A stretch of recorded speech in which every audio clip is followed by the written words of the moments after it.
चलिए बात करते हैं एक मैनेजमेंट के साथ जिन्होंने अपने नतीजे पेश किए हैं। दूसरी तिमाही में मैक्स हेल्थ केयर के आय की बात करें 23% की बढ़ोतरी यहाँ पर दर्ज हुई है। कामकाजी मुनाफा देखा जाए 14% बढ़ा है। हालांकि मार्जिन पर दबाव भी देखा गया है। और नतीजों और साथ ही ग्रोथ आउटलुक पर चर्चा के लिए हमारे साथ कंपनी के CMD अभय सोई भी जुड़ गए हैं और आपका बहुत बहुत स्वागत है हमारी खास पेशकश में।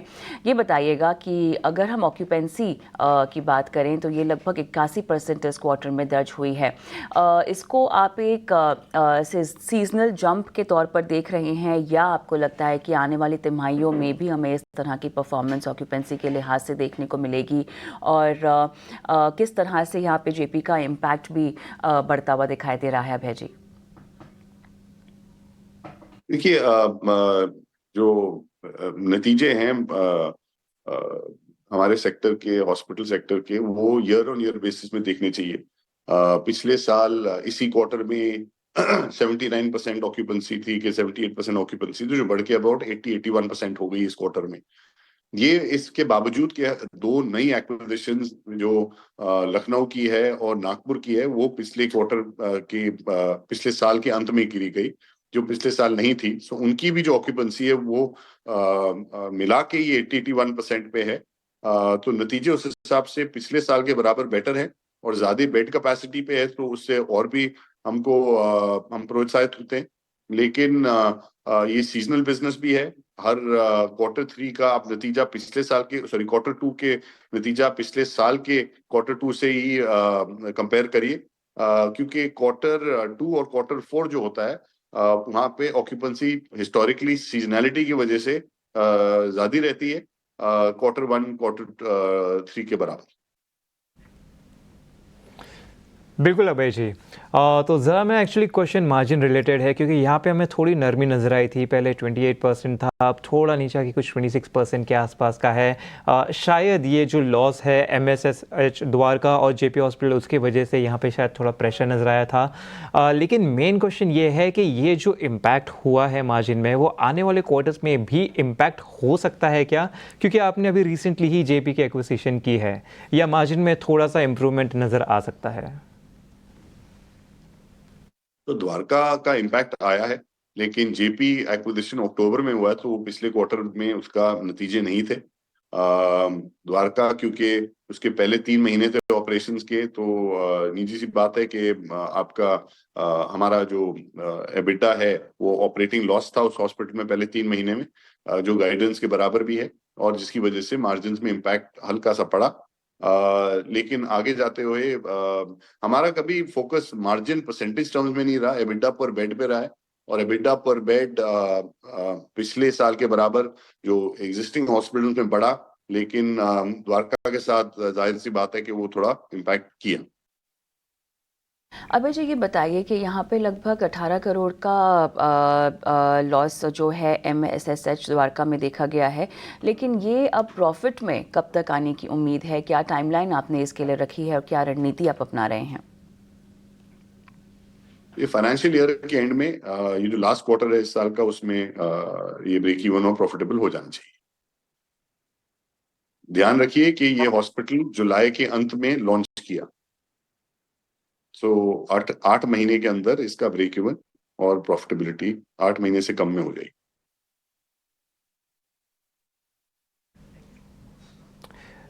बिल्कुल। आपने तो ऑक्यूपाइड बेड पर बात की थी, तो उस पर ही मेरा सवाल है। जो एवरेज रेवेन्यू पर ऑक्यूपाइड बेड होता है आपकी जो एग्जिस्टिंग यूनिट्स है, उसमें हमें थोड़ा कुछ 6.8% की बढ़ोतरी नज़र आई है। तो आने वाले क्वार्टर्स में, आने वाले समय में इसमें और क्या नज़र आ सकता है? और साथ ही साथ कुछ प्राइसिंग इम्पैक्ट भी हुआ है?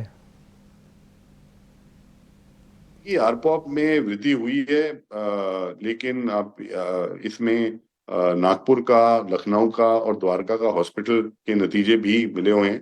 और ये अभी 2 एक्विजिशन नहीं है, 6 महीने से कम हुआ है इनको। एक हॉस्पिटल जो द्वारका का है वो भी नया लॉन्च है, तो इसके बावजूद आरपॉप की वृद्धि हुई है।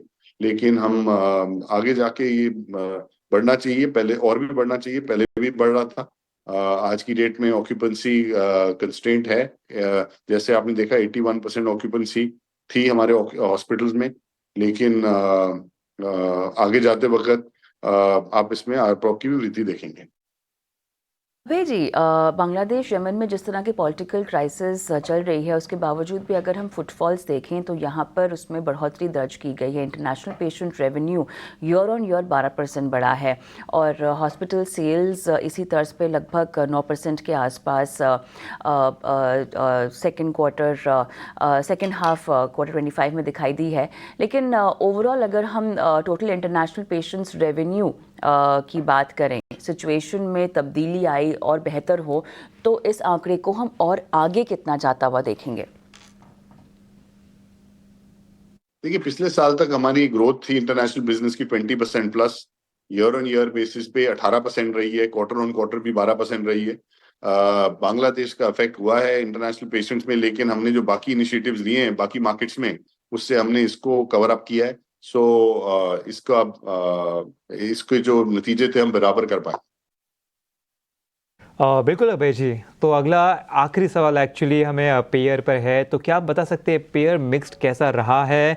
आने वाले समय में क्या एक्सपेक्ट किया जा सकता है? क्या इसमें कुछ चेंजेस भी हुए हैं? देखिए, पेयर मिक्स जहाँ तक है, इंटरनेशनल बिजनेस 18 से 20% पे बढ़ा है। So higher and pair mix है। अगर आप इंश्योरेंस देखिए वो 20% प्लस पे बढ़ा है। अप कंट्री बिजनेस बढ़ा है अच्छी तरह। तो सीटीआई जो कैश बिजनेस है वो भी। सो पेयर मिक्स में वृद्धि हुई है, टोटल ऑक्यूपेंसी में वृद्धि हुई है। और जहाँ तक आप क्लिनिकल मिक्स ड्रिवन पेयर भी है। आप देखिए कि ऑन्कोलॉजी, रोबोटिक्स और ये जो हाई एंड प्रोग्राम्स हैं इनमें ज्यादा इंक्रीज हुआ है। जी बिल्कुल, बहुत बहुत शुक्रिया अभय जी हमारे साथ जुड़ने के लिए और अपने बिजनेस पर, अपने कारोबार पर इतने विस्तार से चर्चा करने के लिए भी। तो स्नेहा जी आपके पास आना चाहूँगा एक्चुअली। अभी आपने सुना ही होगा हमारे जो डिस्कशन हुए हैं मैनेजमेंट के साथ, तो मैक्स हेल्थ केयर का ज़रा आप चार्ट देख के बता सकते कि यहाँ पर आपकी क्या राय बन रही है? यहाँ पर हम देख रहे हैं कि पिछले कुछ सेशन से तो स्टॉक ने अच्छा 20% का अप मूव दे दिया है। मतलब जहाँ पे मार्केट गिर रहा है स्टॉक काफ़ी अच्छा मूव देता हुआ नजर आ रहा है कुछ सेशन से एटलीस्ट। अगर आप देखें तो चार्ट स्ट्रक्चर काफी स्ट्रॉन्ग है। इसके लास्ट 2 हफ्तों में काफी अच्छी रिकवरी आई है। अगर आप देखें तो continuously on a weekly chart और फॉर दैट मैटर अगर आप डेली चार्ट भी देखें तो दोनों ही चार्ट में ये 20 डेमा के ऊपर चल रहा है, which is set to be positive. और जिस तरह की अपमूव आई है आई थिंक यहाँ पे कंटिन्यू हो सकता है। जो रेजिस्टेंस है अराउंड 1120 के आसपास वो भी रीच होने के चांसेस है। तो आई थिंक किसी के अगर लॉन्ग्स है तो होल्ड करने में कोई दिक्कत की बात नहीं है, लेकिन कंटिन्यू होल्डिंग इट। अगर एक इमीडिएटली बेसिस पे एक स्टॉप लॉस लगाना है तो दैट विल बी अराउंड 1010। बिल्कुल, तो यहाँ पे आपको एम लेवल्स दे दिए गए हैं मैक्स हेल्थ पर, लेकिन समय की सीमा होने के कारण और सवाल नहीं ले पाएंगे। यहाँ पे गेस्ट का शुक्रिया करेंगे। स्नेहा जी बहुत बहुत शुक्रिया हमारे साथ जुड़ने के लिए।